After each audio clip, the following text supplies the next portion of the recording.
നമസ്കാരം. Welcome to Geetha's ഭക്തി ഗീതം. വൺ ഡേ വൺ ശ്ലോകം. Shrimad Mahabhagavatam 957th day. Today, first sloka of Pradhamaskandam, 12th chapter. For details, please see the description box. Geetha's ഭക്തി ഗീതം ഒരു ദിവസം ഒരു ശ്ലോകം. ശ്രീമദ് മഹാഭാഗവതം 957 ദിവസം. പ്രഥമസ്കന്ധത്തിലെ 12ാമത്തെ അധ്യായത്തിലെ 1ാമത്തെ ശ്ലോകം. ഓം നമോ ഭഗവതീ വാസുദേവായ. ഓം ശ്രീകൃഷ്ണ പരമാത്മനേ നമഃ. ഹരിശ്രീ ഗണപതയേ നമഃ. അവിഘ്നമസ്തു ശ്രീ ഗുരുഭ്യോ നമഃ. ഓം തത്സത്. കൃഷ്ണം നാരായണം വന്ദേ.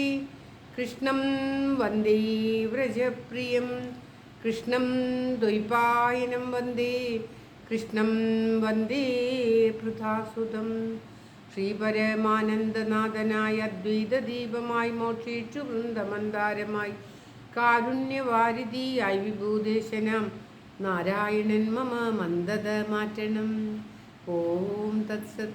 ശ്രീമദ് മഹാഭാഗവതം പ്രഥമസ്കന്ധത്തിലെ 12ാമത്തെ അധ്യായത്തിലെ 1ാമത്തെ ശ്ലോകം. ശൗനക ഉവാച. അശ്വത്ഥാംനോപസൃഷ്ടേന ബ്രഹ്മശീഷ്ണോരു തേജസ ഉത്തരായോ ഹതോ ഗർഭ ഈശേനാജീവിതഃ ഓം തത്സത്. അശ്വത്ഥാംനോപസൃഷ്ടേന ബ്രഹ്മശീഷ്ണോരു തേജസ ഉത്തരായാ ഹതോ ഗർഭ ഈശേനാജീവിതഃ ഓം തത്സത്. പദം പിരിക്കുക. ഇത് 3 ശ്ലോകങ്ങൾ, 1, 2, 3 ശ്ലോകങ്ങൾ ഒരുമിച്ച് ശൗനകാദികൾ ചോദിക്കുന്നതാണ് സൂതപൗരാണികനോട്. ഇത്ര സമയവും ഭഗവാന്റെ കീർത്തികൾ, ഭഗവാൻ ദ്വാരകയിൽ എത്തിച്ചേർന്നതുവരെയുള്ള കാര്യങ്ങൾ സൂതപൗരാണികൻ പറഞ്ഞു നിർത്തിയപ്പോൾ ചോദിക്കുകയാണ്. തങ്ങൾക്കുള്ള ഇനിയും കേൾക്കേണ്ട ഭാഗങ്ങൾ ചോദിക്കുകയാണ്. പദം പിരിക്കേണ്ടത്. അശ്വത്ഥാംന ഉപസൃഷ്ടേന ബ്രഹ്മശീഷ്ണ ഉരു തേജസ ഉത്തരായ അതോ ഗർഭ ഈശേന ജീവിത പുന. ഇങ്ങനെയാണ് ഈ പദം പിരിക്കേണ്ടത്. അതായത് അശ്വത്ഥാമാവിനാൽ ഉപസൃഷ്ടേന പ്രയോഗിക്കപ്പെട്ടതും ഒരു തേജസ മഹാശക്തിയോട് കൂടിയതുമായിട്ടുള്ള ബ്രഹ്മശീഷ്ണം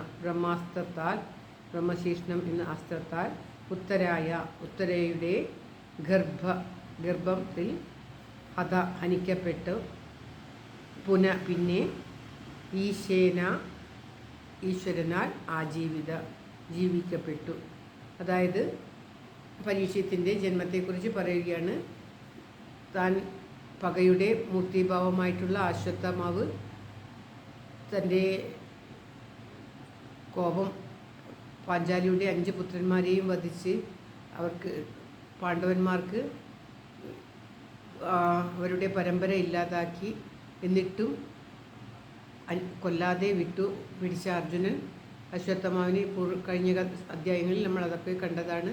അശ്വത്ഥമാവിനെ പിടിച്ചുകൊണ്ടുവന്നപ്പോൾ പാഞ്ചാലി വധിക്കരുത് എന്ന് പറയുകയും അപ്രകാരം അശ്വത്ഥമാവിനെ വധിക്കാതെ തലമുടി എടുത്തു കളഞ്ഞു വിടുകയും ചെയ്തു. എന്നിട്ടും തൻ്റെ പ്രതികാരം നിൽക്കാതെ ഉത്തരയുടെ ഗർഭത്തിലേക്ക് വീണ്ടും ബ്രഹ്മാസ്ത്രത്തെ പ്രയോഗിക്കുകയാണ് അശ്വത്ഥമാവ്. അങ്ങനെ ഉത്തരയുടെ ഗർഭത്തിലുള്ള ശിശു ഉത്തര വന്ന് ഭഗവാനോട് പ്രാർത്ഥിക്കുകയും മൃതിയടഞ്ഞ ആ ശിശുവിനെ ഭഗവാൻ ഉത്തരയുടെ ഗർഭത്തിൽ വിരലിൻ്റെ അളവിൽ പ്രവേശിച്ച് ആ ഗർഭത്തെ രക്ഷിച്ചു. ആ കാര്യമാണ് ഇപ്പോൾ ഇവിടെ പറയുന്നത്. അശ്വത്ഥമാവിൻ്റെ പ്രതികാരാജ്ഞയാൽ ഉണ്ടാക്കിയ ആ ബ്രഹ്മാസ്ത്രത്തിൽ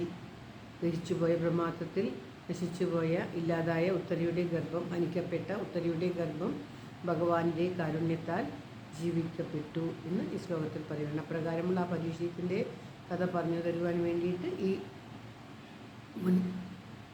മുഖവുര പറയുകയാണ്. ശ്ലോകം ഒരിക്കൽ കൂടി. അശ്വത്ഥാംനോപസൃഷ്ടേന ബ്രഹ്മശീഷ്ണോരു തേജസ ഉത്തരായാ ഹതോ ഗർഭ ഈശേനാജീവിതഃ. ഓം തത്സത്. സർവത്ര ഗോവിന്ദനാമ സങ്കീർത്തനം. ഗോവിന്ദ ഗോവിന്ദ. എല്ലാവരുടെയും നന്മയ്ക്കും ആയുരാരോഗ്യ സൗഖ്യത്തിനുമായി പ്രാർത്ഥിച്ചുകൊണ്ട് ഈ ശ്ലോകം ഭഗവാന്റെ തൃക്കാലത്തെ സമർപ്പിക്കുന്നു. Geetha Rajan. Thank you for watching. All the best. Have A very very nice day. God bless you. ദൈവം അനുഗ്രഹിക്കട്ടെ. എല്ലാവർക്കും എല്ലാവിധ ആയുരാരോഗ്യ സൗഖ്യവും നന്മയും ഉണ്ടാകട്ടെ. ഓം തത്സത്.